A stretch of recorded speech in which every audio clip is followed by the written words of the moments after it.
Bonjour de nouveau, je continue avec le roman de Maupassant, Notre cœur, dans une édition déjà ancienne d'ailleurs. Je vais continuer à lire des citations. Ah, quelque chose de vraiment très intéressant et qui correspond également au profil de pervers.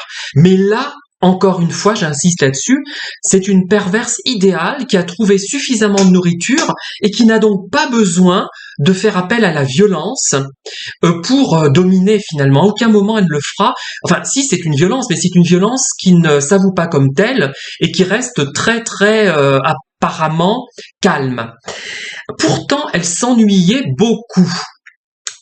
Sans amour pour le monde, où elle allait par préjugés, dont elle subissait les longues soirées avec des bâillements retenus dans la gorge et du sommeil dans les paupières, amusée seulement par les marivaudages, par ses caprices agressifs, quand même agressifs, par des curiosités changeantes pour certaines choses ou certains êtres, s'attachant juste assez pour ne point dégoûter trop vite de ce qu'elle avait apprécié ou admiré et pas assez pour découvrir un plaisir vrai dans une affection ou dans un goût, tourmentée par ses nerfs et non par ses désirs, privée de toutes les préoccupations absorbantes des âmes simples ou ardentes, elle vivait dans un ennui gai, sans la foi commune au bonheur, en quête seulement de distraction et déjà courbaturée de lassitude, bien qu'elle s'estimât satisfaite. Alors là, on ne peut pas faire mieux. C'est une personne donc qui est euh, finalement qui s'ennuie et qui cherche à se stimuler, elle cherche à être émoustillée, amusée. Elle n'est pas sotte, mais elle n'utilise pas son intelligence de façon constructive. Elle n'est pas passionnée, elle n'est passionnée par rien. Vous rappelez qu'elle a meublé son intérieur de beaux objets, mais ces beaux objets sont l'équivalent d'une toile pour l'araignée, et ces beaux objets, elle les a réunis grâce à ses amis qui l'ont conseillé. Euh, et comme elle n'est pas impliquée dans les choses, elle ne peut que s'ennuyer. Quand elle reste trop à la surface des choses, tout simplement. Et je peux pas dire mieux que Maupassant. C'est vraiment dans l'observation de l'humain, c'est vraiment un très grand auteur. Et je pense à un autre roman, il faudrait que je relis, je l'ai pas lu depuis longtemps, et je l'ai pas lu avec la grille pervers narcissique, c'est Montoriol. Et ça rappelle étrangement aussi un comportement de pervers. Et d'ailleurs, il a été tourné à Néry-les-Bains, une version téléfilm a été tournée à Néry-les-Bains. C'est pour ça que j'y pense. Euh,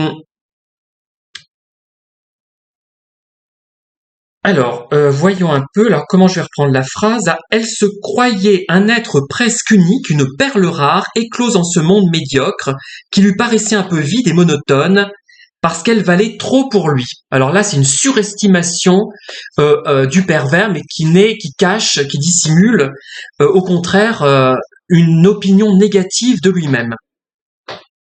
Il lui disait en termes sérieux qu'il ne voulait pas souffrir pour elle et qu'il la connaissait déjà trop pour consentir à être sa victime. Avec des phrases très polies chargées de compliments ou transpercées partout de l'amour retenu, il ne lui laissait pas ignorer qu'il savait sa manière d'agir envers les hommes, qu'il était pris aussi, mais qu'il s'affranchissait de ce début de servitude en s'en allant. Voilà, parce qu'il va rompre à un moment donné, plusieurs fois d'ailleurs, au moins 2 fois, si mes souvenirs sont bons. Il recommençait tout simplement sa vie vagabonde d'autrefois, il partait. Voilà. Alors avec les pervers, on fait ça effectivement. On finit par rompre une première fois et on va rechuter ou pas d'ailleurs.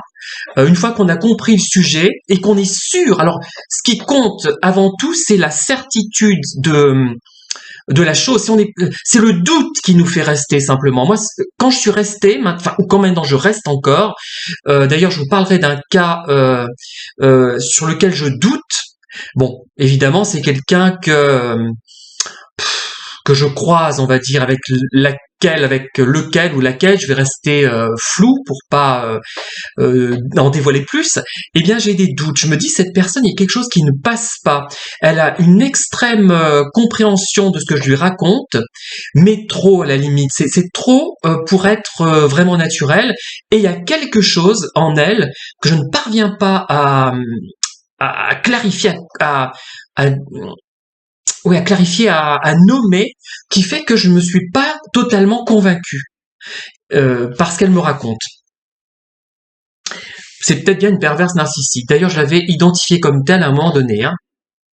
Mais après, j'ai changé d'avis, hein, parce que bon, mais là je doute, mais ça ne me perturbe pas. Au contraire, c'est un sujet d'analyse plaisant, donc il n'y a pas de problème, hein. Alors elle resta debout, amoureusement en face d'elle-même, enveloppée par le triple reflet de son être, qu'elle trouvait charmant. Ravie de se voir, saisie d'un plaisir égoïste et physique devant sa beauté, et la savourant avec une satisfaction de tendresse, presque aussi sensuelle que celle des hommes. Bon, là, ce ne sont pas forcément des personnes perverses narcissiques qui agissent ainsi, hein.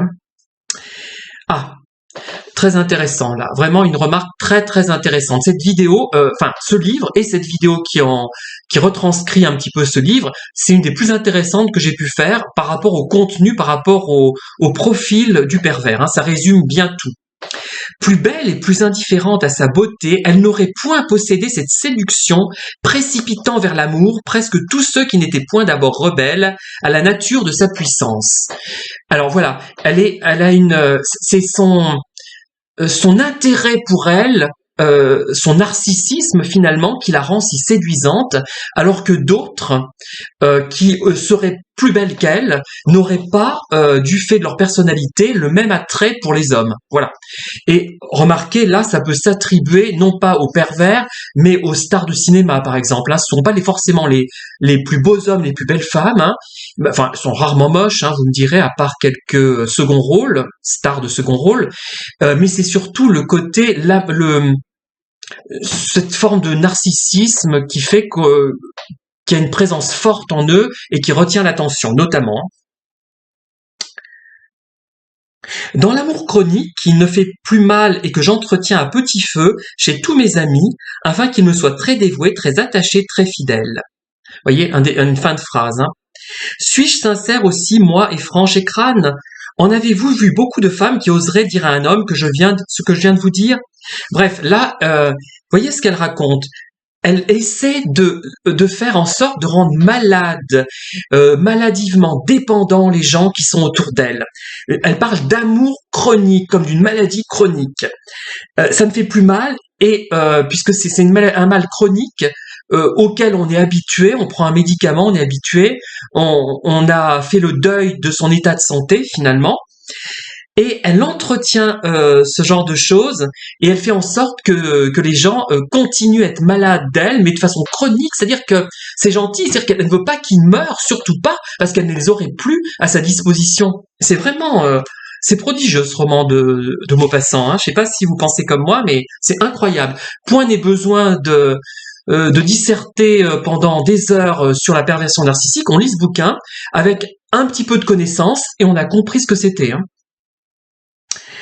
En tout cas, je vous préviens que moi, je suis incapable de méprendre vraiment de n'importe qui, que je vous traiterai comme les autres, comme les bien traités, mais jamais mieux. J'ai horreur des despotes et des jaloux. Alors là, elle annonce la couleur. Quand je vous disais que les pervers annonçaient la couleur au début de la relation, je ne mentais pas. Et là, effectivement, c'est plutôt au début de la relation qu'elle se situe avec Monsieur Mariol, hein. Voilà. Drôle de nom d'ailleurs, hein. Je me demande si c'est pas fait exprès pour montrer le caractère un petit peu...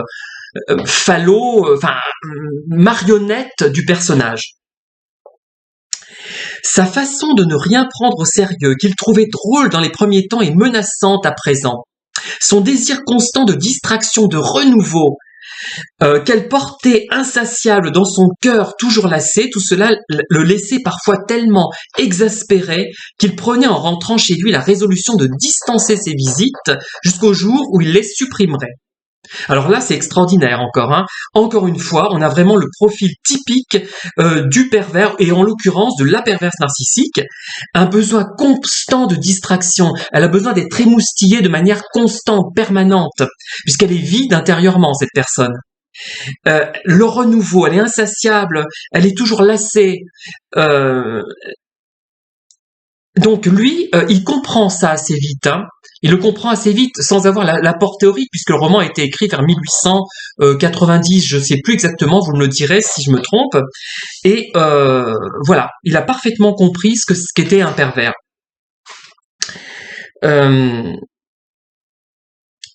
Ce qu'il sentait surtout s'accentuer à mesure qu'il s'éprenait davantage, c'était l'insécurité de cet amour et la certitude de la souffrance.